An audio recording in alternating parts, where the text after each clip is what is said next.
Your alarm clock rings. It's a normal Sunday morning. You use every single ounce of energy to get out of bed. You remembered, oh, I'm supposed to go with my friends today. You put on the biggest smile you have and head off to the nearest bus stop.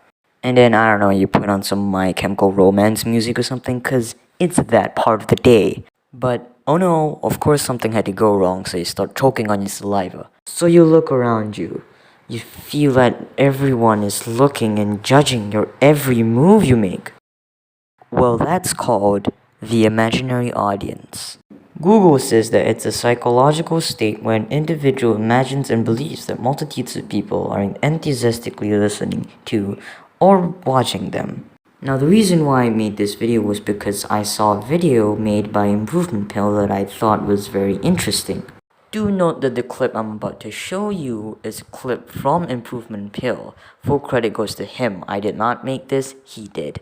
Very interesting study was conducted in 2000 at Cornell University by Professor Thomas Gilovich. He took groups of students and randomly selected one individual from each group. He then told the rest of the students to show up to a certain room at a certain time to work on a quote-unquote project. It's very important to note that all of the seats in this room were positioned in a way so that everyone was facing the door. He then took the singled out individuals, purposely stalled them a bit, and had them wear a t-shirt with a well-known person on it, such as Martin Luther King or Bob Marley. He then told that individual to go to the room knowing that they would be late and also knowing that all of the other students would look up at the door and notice who was coming in. This experiment was supposed to replicate an embarrassing event. The singled out individuals knew that they were the only ones who were late, and they were led to believe that everyone else noticed by the fact that everyone looked up when they walked into the room. After the experiment, the researchers asked these embarrassed individuals, how many of the students do you think remembered the incident vividly? And on average, these singled out individuals reported that 50% of all the other students would be able to recall the event and the shirt that they were wearing because, well, they messed up. And they were absolutely sure that a large chunk of people in the room noticed. But what the researchers actually found was that only 10%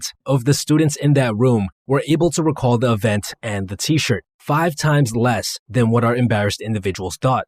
Now, when I first saw that clip, I did not believe that only 10% of people remembered the embarrassing situation. But then I had one of those 3 a.m. thoughts. I myself could barely remember anyone else beside me about their embarrassing moments. So if I couldn't remember their embarrassing moments, then they probably forgot about mine. And well, this makes a lot of sense because the imaginary audience is, well, imaginary. It's in its name. It's fake. It doesn't exist. So the next time you choke on your saliva, just know that the imaginary audience, it's just imaginary.